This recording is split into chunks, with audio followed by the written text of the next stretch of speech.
And a good Wednesday to you. Baseball for breakfast here on Cards Hub 365. Joe Roderick, Matt Rocchio here to get you ready for Cardinals and Angels. 12:15 alleged start time today.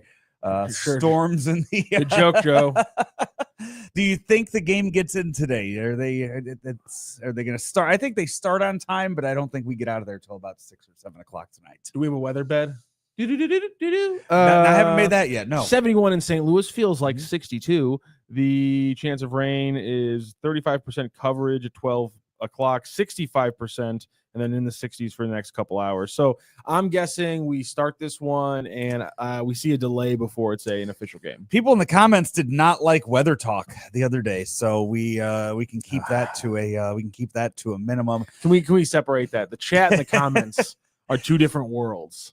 And we walk into the chat with our arms spread out wide. We crowd surf through the chat, but we put on hazmat suits when we walk through the comments. Late game last night. If you missed the post game, it's there in the YouTube and on the podcast. If you want to go back and listen to that, I was with Sarah Daly and Randy Carricker on that show yesterday, last night. But Cardinals lose again in extra innings. If you missed it, if you didn't stay up late to finish watching that.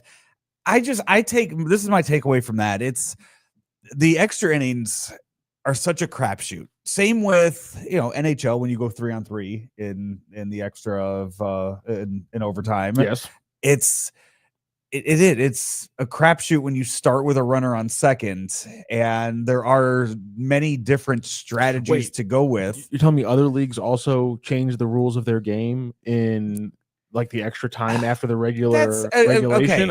Other leagues do that too. Does football and basketball change any of the rules? Basketball doesn't. No. Shorter, Jokic went. Joe Roderick here because Major League Baseball needs to be more like the NBA. I'm not saying that. I'm saying I'm not getting upset about extra inning losses.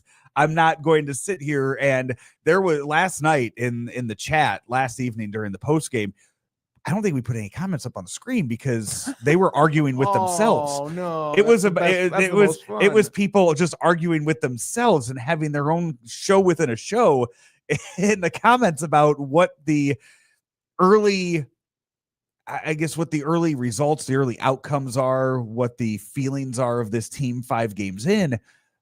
And I think you open up with a dominating sweep against the Twins, who are still struggling, but then you move on to the Angels and it's 2 extra inning losses. And you kind of look at that and you go, okay, you're starting to develop more and more of what this team is. And I got to say 5 games in, I have been much more entertained. And I think it's a lot more exciting than anything that we've seen the last 2 years in a very boring brand of baseball.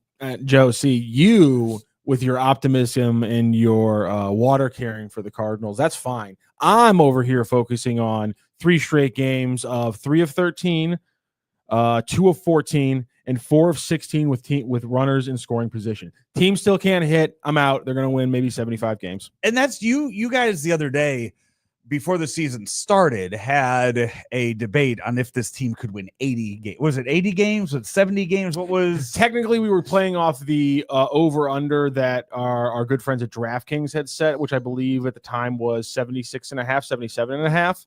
And I had extrapolated that to can the Cardinals win 80 games, because then you feel comfortable about the bet. All content here on Sports Hub STL, presented by DraftKings. The crown is yours. Cards Hub 365, presented by Gray Bar. As you look at what we have seen now, a full rotation through in the Cardinal season, Sonny Gray on the mound for today, for this afternoon's game. What we've seen now 5 games in, the starting pitching was a huge question mark in spring training. Was one of the things we worried about, whether it was, does Miles Michaelis still have anything? Does Matthew Libator deserve a spot in the rotation? Is Palante going to, I guess, perform the way he did last year in the second half of the season? I think you're missing one. Who am I missing? Where the hell is Michael McGreevy?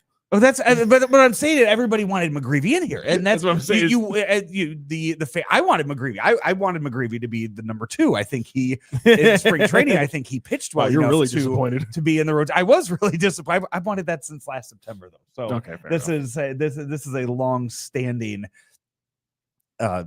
desire of mine. But as you see, one time through the rotation, they all performed. Add to that, Steven Matz coming in the role that he had on Sunday. Looked great. And also was dominant in his 4 innings. So you get through the first time through the rotation. You go, okay, you take a step back and you breathe. And you say, okay, that's what we would like. Randy said it last night. If you get Matthew Livator going 6 innings, that's what I'm saying. 30 times this year, you're going to be real happy with that. Also, more than that, 77 pitches? That's nuts. And we've seen a lot of that the first time through. A lot of these guys in rotation, they're being taken out early in the game. Again, it's April, or now it's April. I mean, a few of those guys started in March. Is 6 innings even early in the game anymore? That's like almost feels long now. You know what I'm saying? Like you go 6 innings, like that almost tells me that like you're seeing. Yeah, are you beating the average at this point? You're seeing guys a third time. That's exactly. That's what it is. And to allow him to go out there and see some of those hitters a third time shows the confidence that Ali has in him. Because again, I know people hated it, but there are very few pitchers in the league where if you dive deep and actually look at their numbers facing lineups the third time, there are an extremely small amount of pitchers whose numbers do not balloon in those scenarios. And I know people hate it. And I know it goes against some credo of baseball that you're supposed to throw a guy 130 pitches and he's supposed to pitch 7 2/3, but the numbers bear out that teams figure out, teams get a book. There's too much video. There's too many coaches. There's too much, downtime in the sport. I think that's a factor of just being able to sit there and go, okay, what are we doing now between these next at bats while you're in here on defense? And players figure it out. And so Livator doing that is incredible. Obviously, when you talk about a guy who was in that swing position, him being able to go long, him being efficient with his pitches that way and still creating strikeouts, there's not more than you want to see. Also, long term, Ryan Helsley looked fantastic. I know people don't like it, but again, using him in the top of the 9th in that situation when you're going up against the meat of an order with a guy like Mike Trout in there is a good use of Ryan Helsley. And if he does this if he just continues being Ryan Helsley, they're going to be able to absolutely flip him for a pretty sweet haul in July, assuming they're not contending. I'm not going to sit here and have that mindset that we're trading away assets at the trade deadline. I think you go out and I'm looking at who I want to acquire at the trade deadline. Steven Matz looks good. I'm thinking, all right, that $11 million becomes awfully nice for any playoff team in July. I understand the idea of using Helsley in that situation. After seeing 2 back-to-back losses now in extra innings, and seeing how dominant Ryan Helsley is, and this is kind of a slippery slope, and we could go back and forth. I'll go back and forth, and I'll talk out of both sides of my mouth with this. You almost want to see somebody that dominant, a strikeout pitcher like a Ryan Helsley, in the 10th inning, in the top of the 10th inning at home. I'm talking at home games, in home extra inning games, because of the save runner? him for the top of the 10th inning. So you leave that runner stranded at second, or you know that you have a strikeout pitcher on the mound to where you could get, if you're going to bunt him over at some point, or if you're going to give away that first out to get him over to third, that second guy, you have the opportunity to strike out with Ryan Helsley, where you might not have that with some of your other pitchers in the bullpen that you're using in those situations. Yeah, I get the mindset, maybe it's more of a crucial situation. For me, it's Ollie's manages inning to inning, and that's how I expect him to manage in a way. And his thought process, much like the night before, was I'm going to use my best pitcher in a crucial moment against the meat of their lineup, because I'm more confident that I can utilize the Ryan Fernandez of my team. Obviously, he gets hit. The Chris Roycroft, obviously, he does get hit, but that's if we're gonna complain every time he sends in a reliever and they get hit, this is gonna be a really long freaking season. It's gonna happen, and so you can use one of those guys, but he's thinking I'm gonna use them later on in the lineup, and obviously it doesn't work. But I'm okay with that rationale, And more than that, I'm okay with a team being consistent in game plans. And that's one thing I've been bothered by with the Cardinals. I might not like your game plan. Here's the thing. You know more about baseball than I do. And that's the universal thing across every sport. These people know more than we do, mainly because you might not think they work very hard, but most of them are working very hard. And so they have a lot more information. They make better decisions. And so I like to see a consistency of thought, because I give them the benefit of the doubt that they do know more. And so if this is how you're going to use Ryan Helsley, if you're going to be in situations where it's a tie game, it's the meat of their lineup, and you will say, I'm using my best pitcher to get me out of this situation, then do it, and do it consistently, and I'm okay with that. Hey, Rock, going away from the Cardinals for just a second, a bit of breaking news, baseball related. The Cardinals just sent out a press release 2 minutes ago. The upcoming Savannah Bananas game this weekend that was supposed to take place on Friday and Saturday has been postponed until July 18th. It was supposed to be April 4th and 5th. That's Friday and Saturday, but due to the forecasted inclement weather and heavy rainfall, the games will be rescheduled for Friday, July 18th and Saturday, July 19th at Busch Stadium.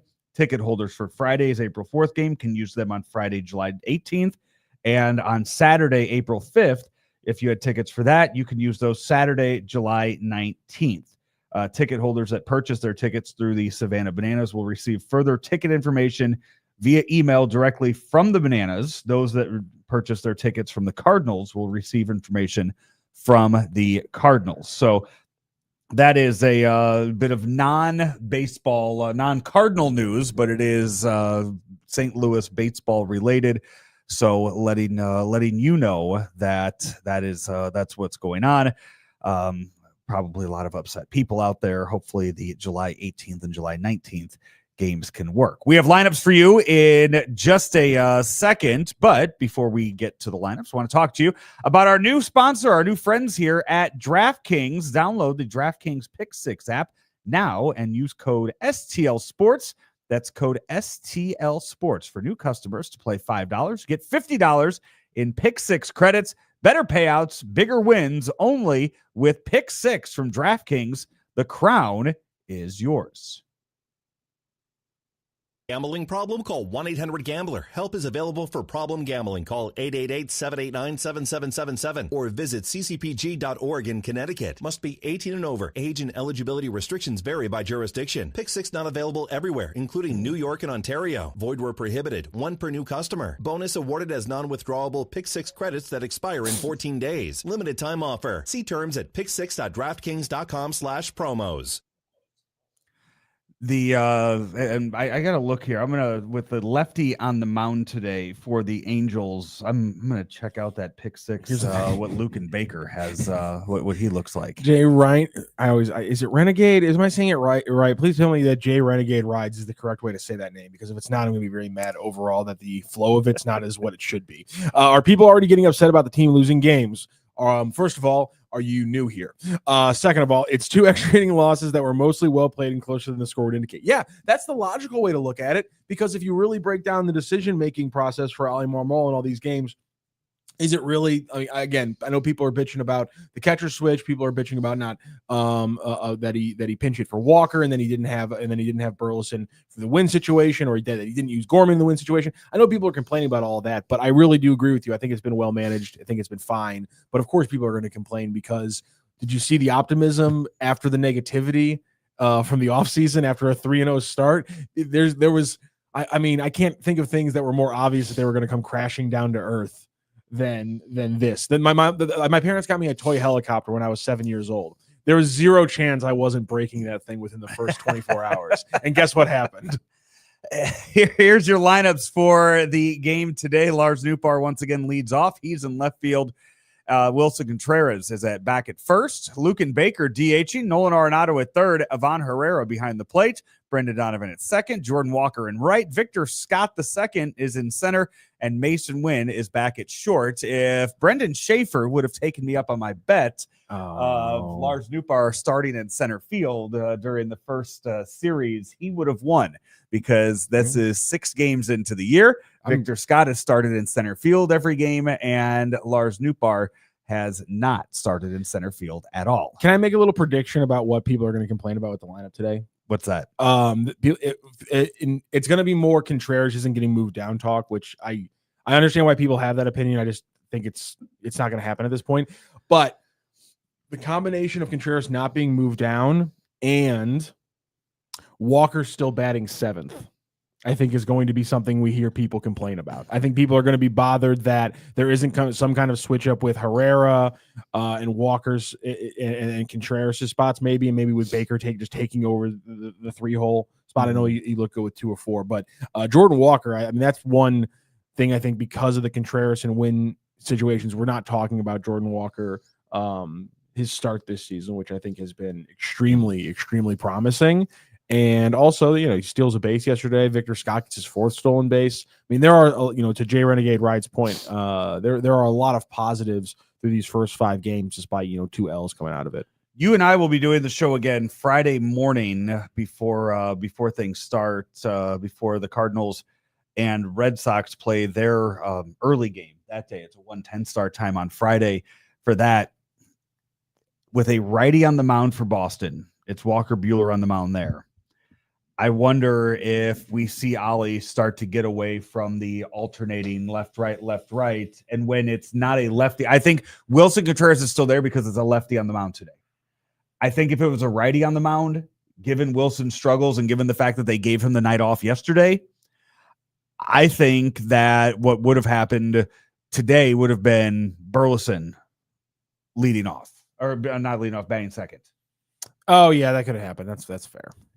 I would have been okay with that. That's what I think I think it would have been. And I think that's what we see on Friday. I think it's Burleson batting second and Donovan batting third. And Contreras or maybe Donovan batting second and Burleson batting. I mean, maybe Contreras is on the bench. No, I'm saying Contreras maybe moves down to like 5 behind Arenado. Okay. I don't think they're going to move Contreras out of the 2-hole in a game that he's starting until he gets a hit. I think they're gonna do like a stubborn mindset kind of thing with him. I don't know. I have a feeling.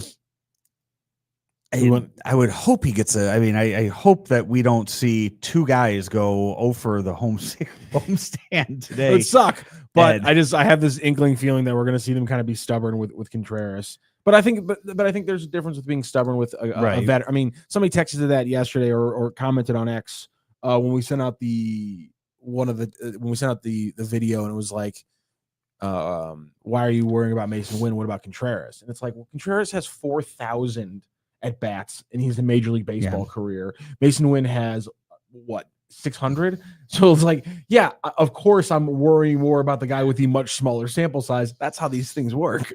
Kikuchi has only faced 1 St. Louis Cardinal in his career.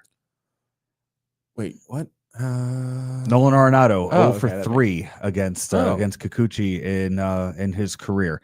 On the other side, though, Mike Trout, decent numbers against Sonny Gray in 37 at bats, 4 home runs with an OPS of 957.